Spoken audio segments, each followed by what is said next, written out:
नमस्कार विद्यार्थी मित्रांनो, आज आपण मराठी अक्षर भारती इयत्ता 10वी द्वितीय भाषा या आपल्या पाठ्यपुस्तकातील मोठे होत असलेल्या मुलांनो हा पाठ अभ्यासणार आहोत। मुलांनो, हा पाठ स्थूलवाचन या प्रकारामध्ये येतो। आपल्या प्रश्नपत्रिकेतील विभाग 3 किंवा प्रश्न 3 हा या विभागावर 3 गुणांचा प्रश्न विचारला जातो। एकूण 6 गुण असतात। 3 प्रश्नांपैकी 2 प्रश्नांची उत्तरे आपल्याला लिहायची असतात। मोठे होत असलेल्या मुलांनो, ह्या पाठाचे लेखक सुप्रसिद्ध अणुशास्त्रज्ञ, भारतीय अणुऊर्जा मंडळाचे माजी अध्यक्ष डॉक्टर अनिल काकोडकर आहेत। भारत सरकारच्या पद्मविभूषण पुरस्काराने ते सन्मानित आहेत। मोठे होत असलेल्या मुलांना उद्देशून डॉक्टर काकोडकर यांनी हे पत्र लिहिले आहे।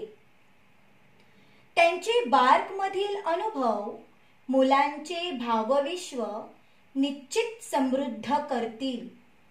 कुठल्याही मोठ्या कामाची सुरुवात असंख्य छोट्या छोट्या कामामधून होत असते, म्हणून कोणतेही काम कमी दर्जाचे न मानता ते करायची सवय ठेवली तर मोठी कामे करताना अडचणी येत नाहीत, असा संदेश ते या पाठात देतात।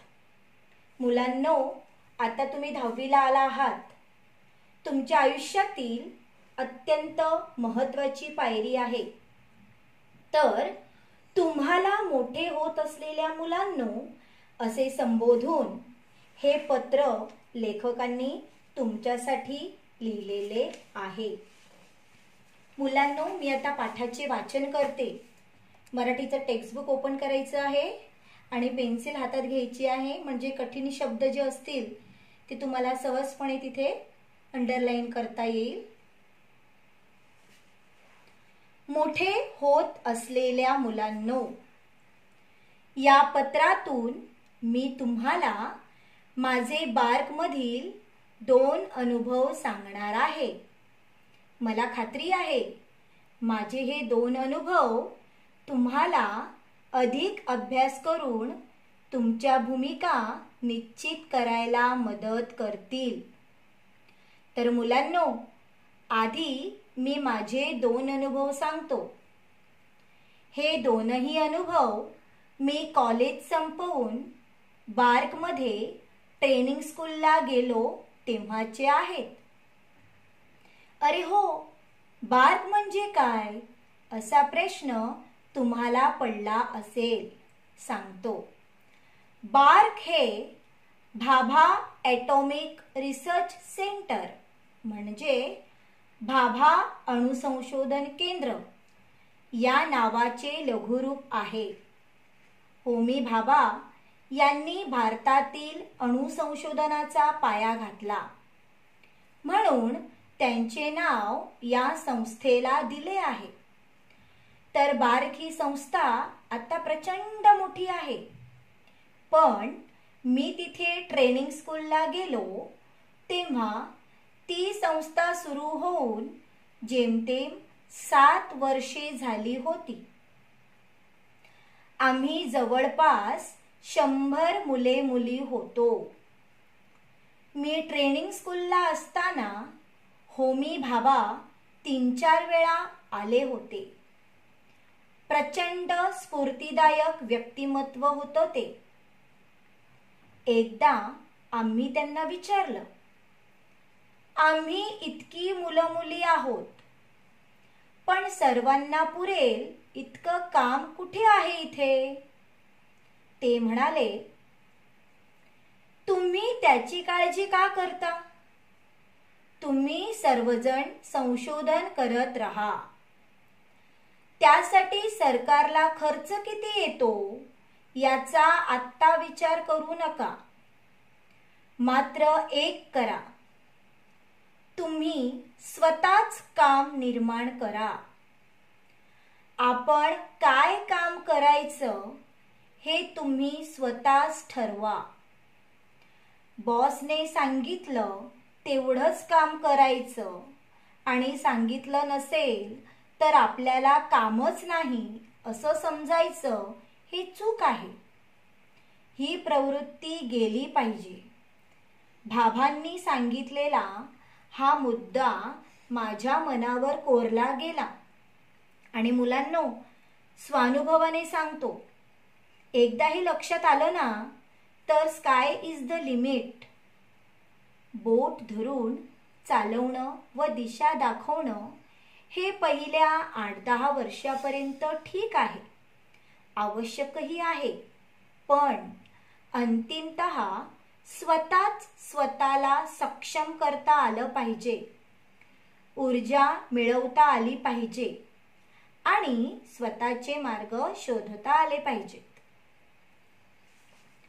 तर मुलांनो, या पत्रातून लेखक काकोडकर आपल्याला त्यांचे बार्कमधील 2 अनुभव सांगत आहेत. बार्क म्हणजे काय तर भाभा ॲटॉमिक रिसर्च सेंटर, मराठीमध्ये त्याला आपण भाभा अणुसंशोधन केंद्र या नावाने ओळखतो. इंग्रजीमध्ये भाभा ॲटॉमिक रिसर्च सेंटर ह्याची जी पहिली अध्यक्षरी घेतली BARC, म्हणजे त्याचा शॉर्ट फॉर्म होतं बार्क. आणि होमी भाभा हे भारतातील विश्वविख्यात अणुशास्त्रज्ञ. होमी भाभा यांनी भारतातील अणुसंशोधनाचा पाया घातला. तर त्यांच्या नावावरच या संशोधन केंद्राचे नाव ठेवण्यात आले आहे. आता ही संस्था बरीच मोठी झाली आहे, अवाढव्य पसरली आहे. परंतु आपले लेखक जेव्हा कॉलेज संपवून बार्कमध्ये ट्रेनिंगसाठी गेले होते, तिथला पहिला अनुभव सांगताना ते म्हणतात की तेव्हा ही संस्था सुरू होऊन 7 वर्ष झाली होती आणि होमी भाभा 3-4 वेळा तिथे आले होते. त्यांच्या व्यक्तिमत्वाविषयी सांगताना ते म्हणतात की भाभांचं व्यक्तिमत्व अत्यंत स्फूर्तिदायक होतं. स्फूर्तिदायक म्हणजे उत्साही, प्रेरणादायी असं होतं. लेखकांबरोबर 100 मुलं मुली होती. एकदा होमी भाभांना त्यांनी प्रश्न विचारला की आम्ही इतकी मुलं मुली ट्रेनिंग घेत आहोत, संशोधन करत आहोत, नवनवीन गोष्टी शिकत आहोत आणि आपली संस्था लहान आहे, आम्हा सर्वांना पुरेल इतकं काम आपल्याकडे नाही, मग आमचं भविष्य काय? त्यावेळेला होमी भाभा काय म्हणाले?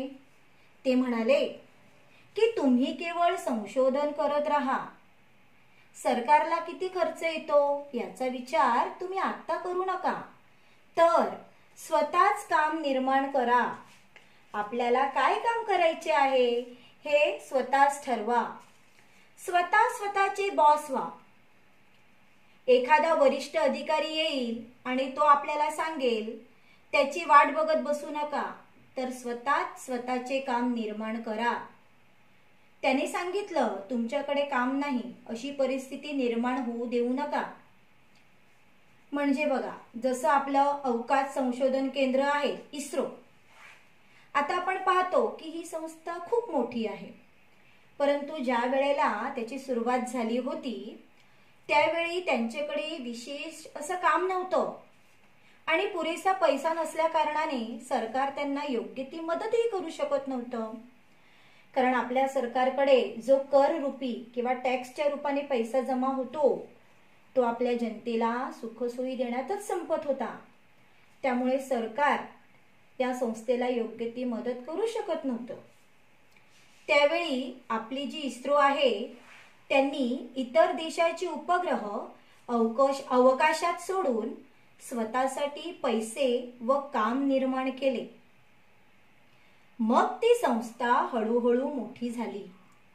म्हणजेच भाभा सांगतात की स्वतःचे काम स्वतः निर्माण करा. आणि ही शिकवण डॉक्टर काकोडकरांनी कायम स्मरणात ठेवली व ते तसे वागलेही. लेखक सांगतात जर तुम्ही स्वतःचे काम स्वतः निर्माण केले तर तुम्ही अवकाशा इतके अमर्याद होऊ शकता. आकाशाला जशी मर्यादा नाही तशी तुमच्या प्रगतीलाही कोणी मर्यादा घालू शकत नाही. पण हे केव्हा?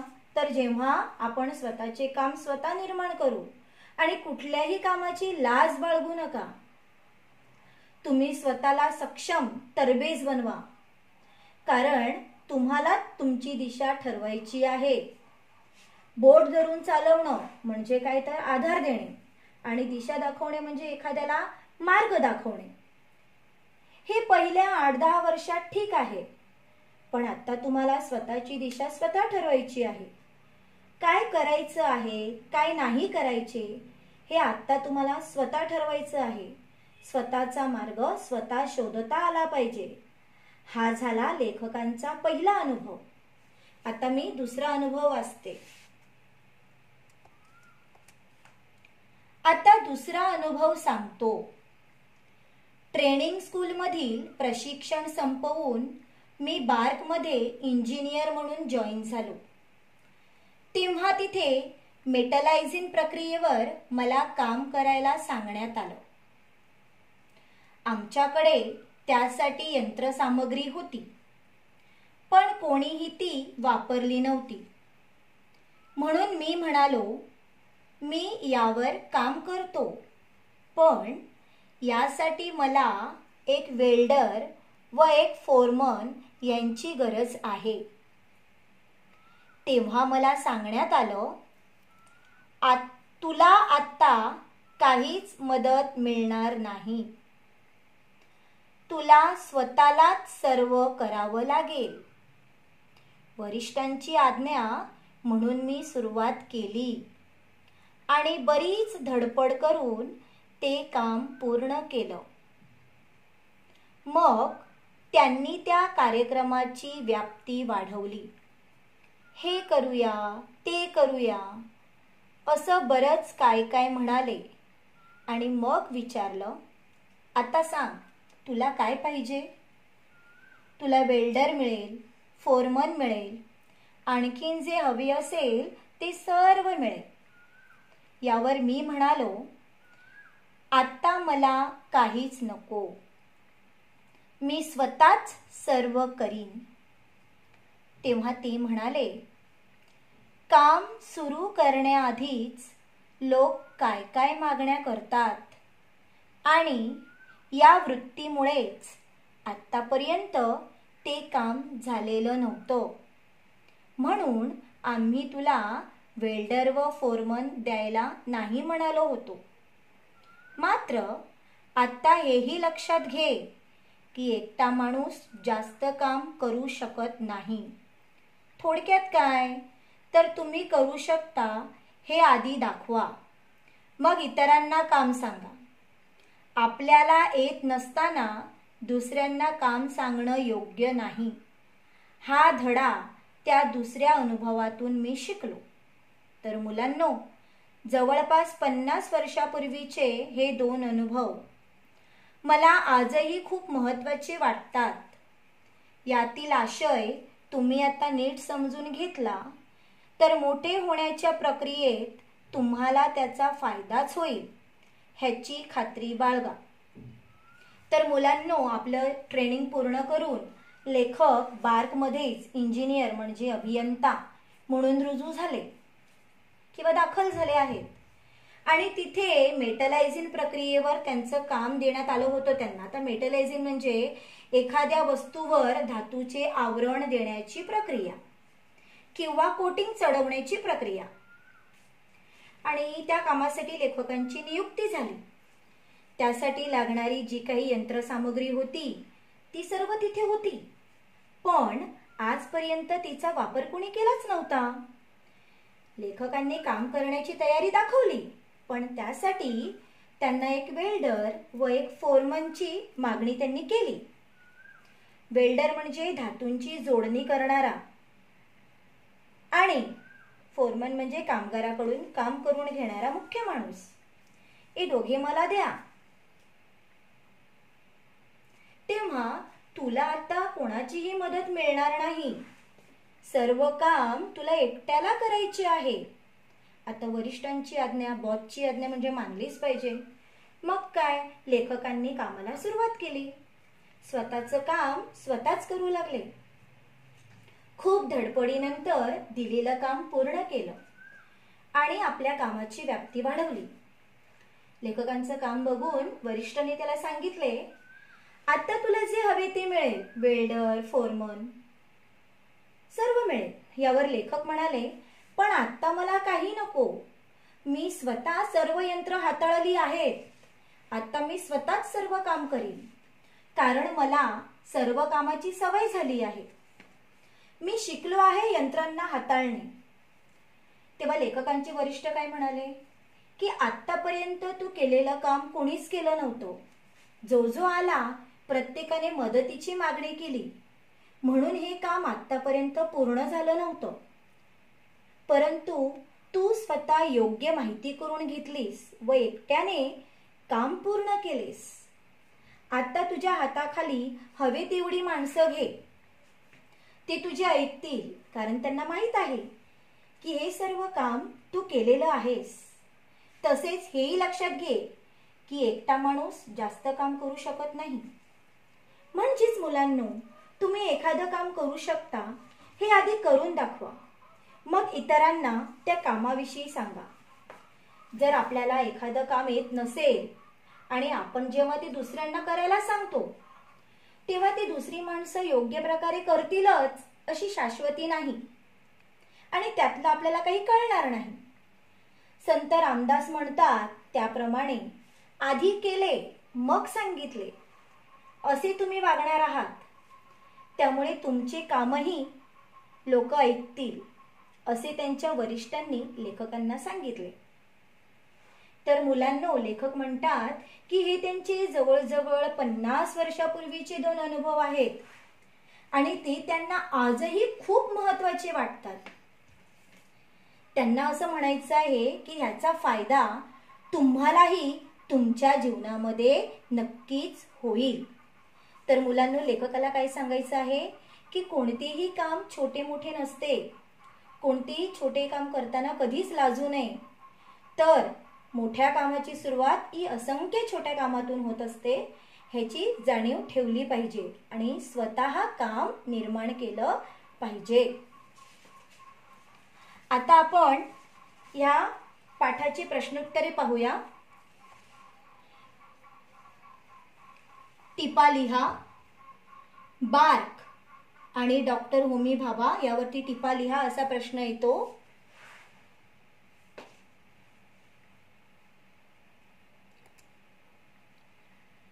प्रत्यक्ष अनुभवातून शिकणे हे अधिक परिणामकारक असते. हे विधान स्वानुभवातून स्पष्ट करा असा 3 मार्काचा प्रश्न विचारला जातो. आपल्याला आलेला अनुभव आणि त्यातून आपण कसं शिकत गेलो हे आपण ह्या प्रश्नाच्या उत्तरामध्ये लिहायचं आहे. स्काय इज द लिमिट ही परिस्थिती केव्हा निर्माण होऊ शकते हे पाठाच्या आधारे आपल्याला स्पष्ट करायचं आहे.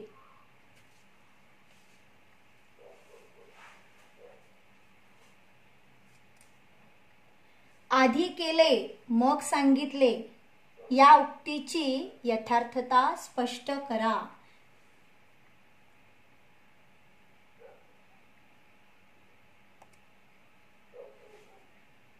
धन्यवाद.